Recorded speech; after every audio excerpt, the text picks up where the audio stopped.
Hey, what's up, y'all? Welcome to the Relationship Cheat Code, where we give you the game, helping you to stress less and experience your absolute best in your relationship. This right here is my beautiful wife, Yana. And this right here is my autumn-looking husband, Aisa. Autumn-looking husband? That color is fire on you. I love that. Oh, you like it, bro? Yes, it's very fall, cozy.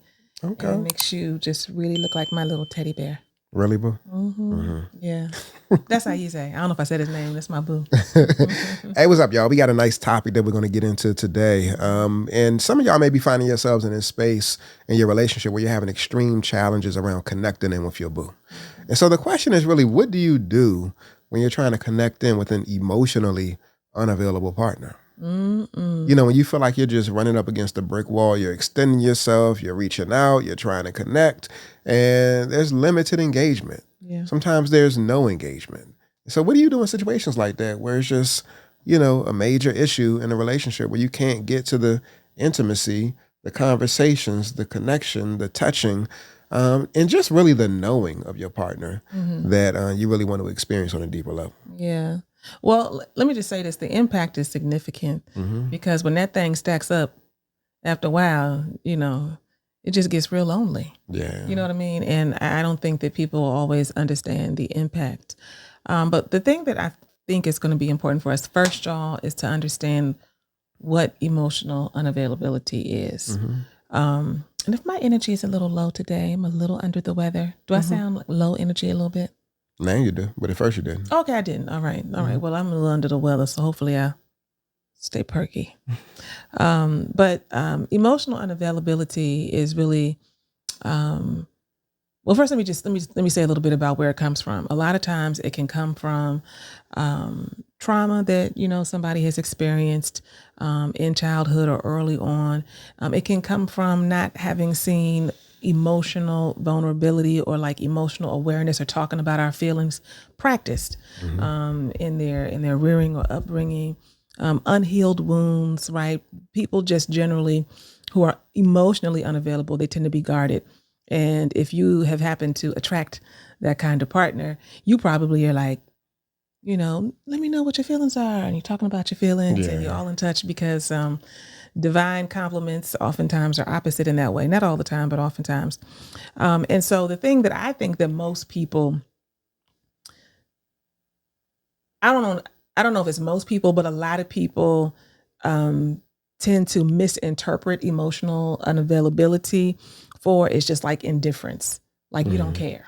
Like you don't want to, you're not talking to me, you're not sharing with me. Yeah. You're not, you know, being open with me and you don't care about me. Like you're just indifferent. Like you're just like mean, you rude, you know what I mean? And we interpret our partner being that way as doing something to us. And so I think it's just important for us to first understand where it comes from, to recognize that when your partner is dismissing your feelings or they're avoiding deep conversations, they're deflecting and trying to get away from getting to the heart of the issue. It's not because they're trying to do anything to you necessarily. It's just because they are not practiced in this way. And it can be very, very frightening on a conscious or unconscious level.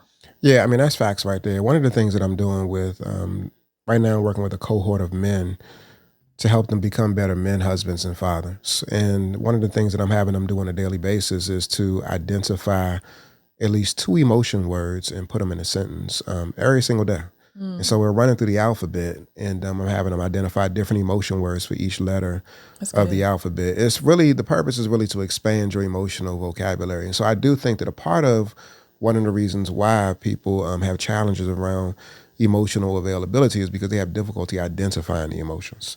So it's not like they don't feel something, but how do I put a name to what it is that I feel? And so going through an exercise like what I just mentioned, I'm noticing that it's helping brothers to really expand their emotional vocabulary so that they can better communicate and connect in with the ones that they say that they love. And so that's one thing that I would strongly encourage, you know, folks to do, to expand your emotional vocabulary.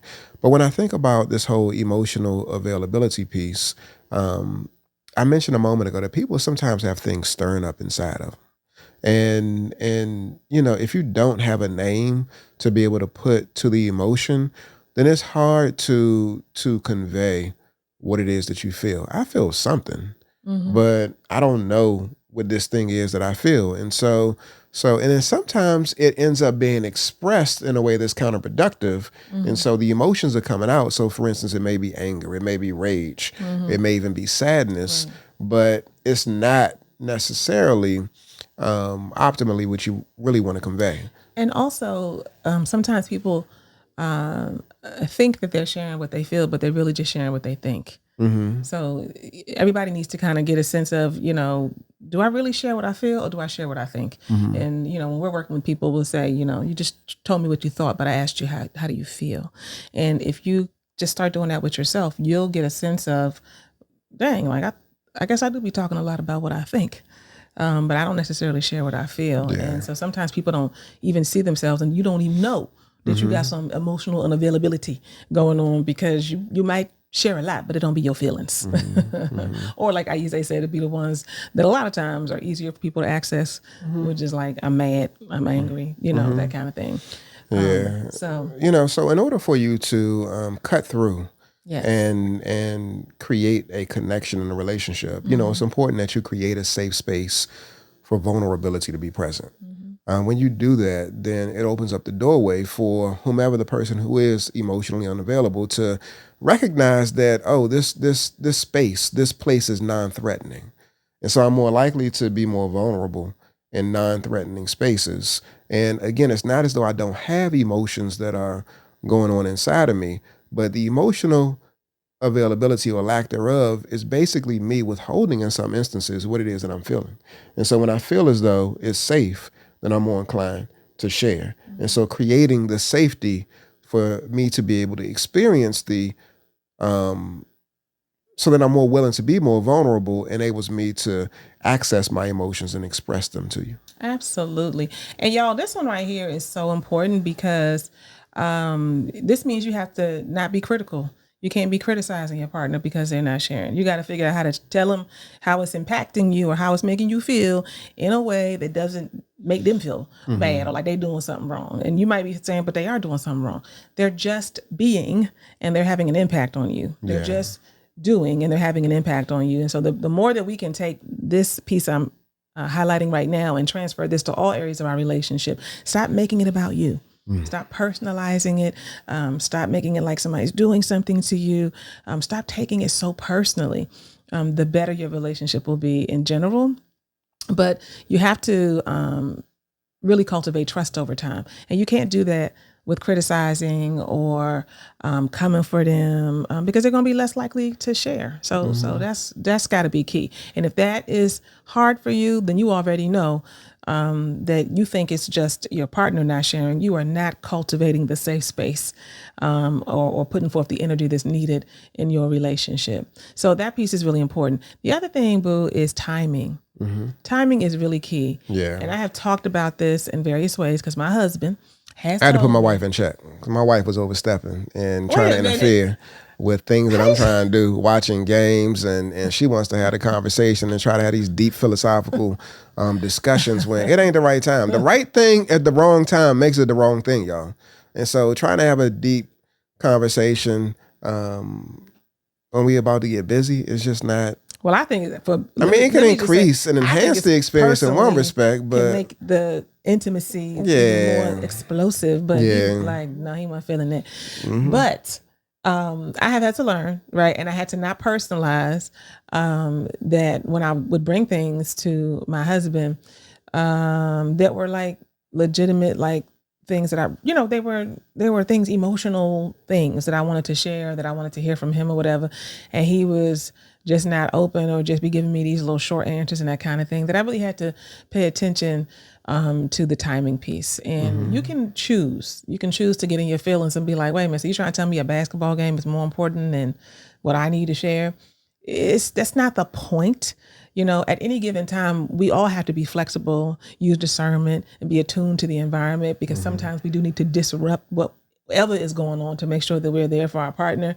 But in terms of our regular way of being, if you always are just kind of being perceived, you're not trying to, but you're being perceived by your partner as disruptive. You just come in like, so I just want to know what you think about it. You just start dumping. I was doing this. You know what I mean? Yeah, Then it's a lot. they not gonna be here for that. And so if they already are emotionally unavailable or have a difficult time sharing their feelings or accessing their feelings, which men generally have a little more difficulty with anyway, then they're not going to share them very easily. So timing is important, and also when you bring forward whatever the thing is, you know, and you want to get some emotional kind of connection with your boo or some feedback or whatever, start with like smaller, non-threatening asks. You know what I mean? Not like, so how do you feel about da da da da da da, and what would you do? And I get this like 3 questions in one, just stacking it on. You know, start with smaller Yeah, you good things. for that. Huh? So you good for asking 3 questions in one. Sometimes 4 or 5 questions in one. And I'd be like, what's the main question? Give me the main question. Yeah, so I mean, it's a practice. I'm still learning. I'm still practicing, right? Like smaller, non-threatening, emotional topics, right? Can get my husband a little warmed up for the deep dive. For the deep dive, yeah. Yeah. So, and then the other piece, and I do think, I think generally I do well with this, is that you have to lead by example. I mean, if you want emotional availability, if you want your boo to be more affectionate, you want them to be more open and warm and care about what's going on with you and ask you how you feel and attend to your needs, then you have to ask yourself, do I show up in that way for my boo? And you have to not just ask yourself, you have to ask your partner. Yeah. So Well, many of that's us, key. like, we just assume and judge, like, oh, I know I do.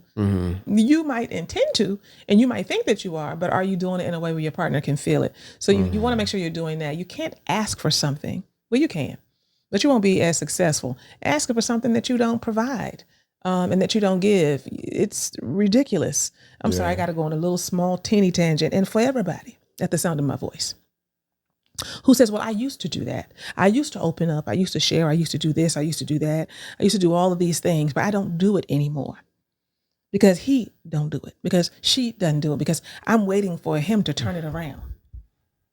Well, let me just tell you right now, that ain't gonna work. It does not work. It's literally asking for your partner, no matter how justified you feel, to deposit something into the relationship, to shore down the relationship, to give to the relationship what you will not give. You want them to push it all out while you sit back like this and wait for them to pull it together. And that is not a healthy relationship. That is not sustainable. That doesn't reflect any reciprocity. It doesn't reflect any humility on your part.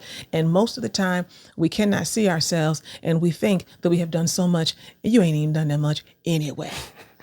You know what I mean? All truth be told. So I just want to make sure that everybody understands that we have to model what it is that we want, and we can't be so identified with our offense and what has been difficult for us that we don't think we got to do anything. Yeah, I think that women, based off of my experience, have an easier time buying into um,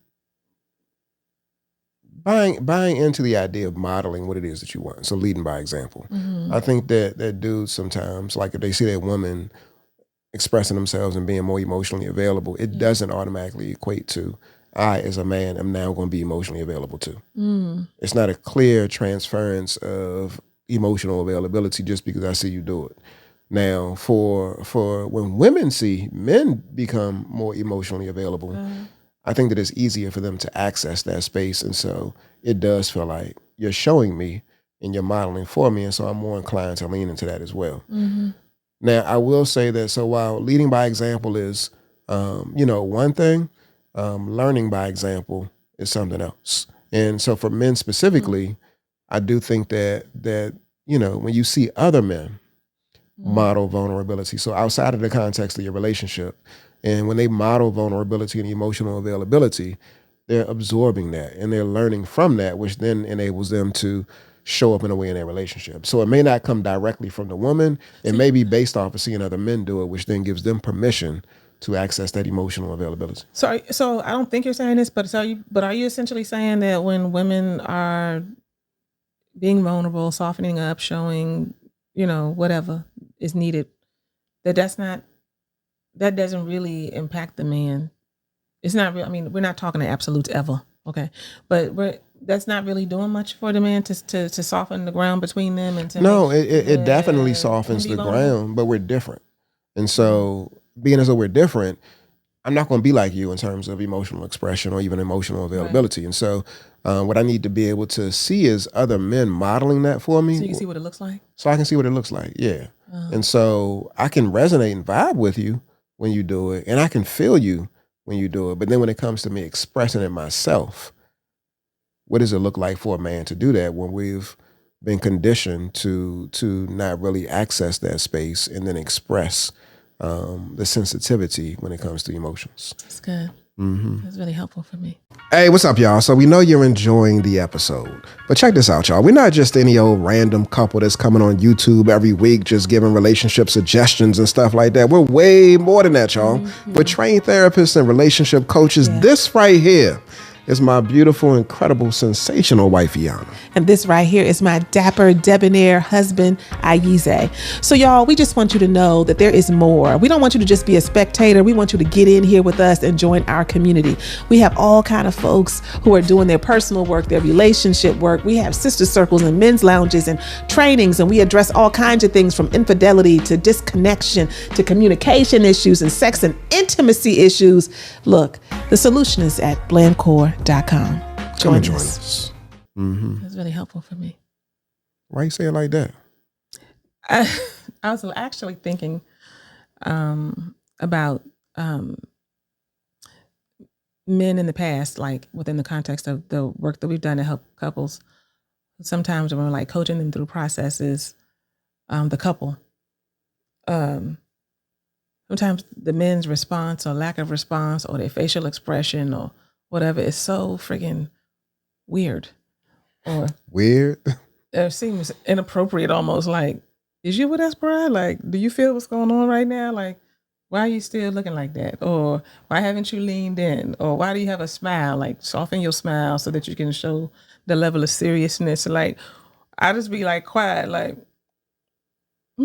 And you know, in those moments later on when we're processing, you'd be like, yeah, because I mean, they got to see what it looks like. That he doesn't necessarily know, you know. So, and you actually kind of give feedback, you know, to me. So, you know, when this was happening, it would have been good for you to do this, do this, do that, and like really point process. But that has helped me a lot because, yeah, it'd be interesting sometimes. Yeah, I mean, we have to see what it looks like to match that energy. And again, it's not necessarily coming from you, but it's coming from us seeing other men doing it. So, why? I guess we got an inside joke going. Is that what that is? Another thing too, y'all, is to set boundaries. Set boundaries when it comes to how you're experiencing your partner, you know, regarding their emotional availability or lack thereof. If they're like totally shut down, and if they're stonewalling, if they're not even attempting to engage you or explore, or even open up the door to emotional access, then you got to set boundaries and make sure you're taking care of yourself.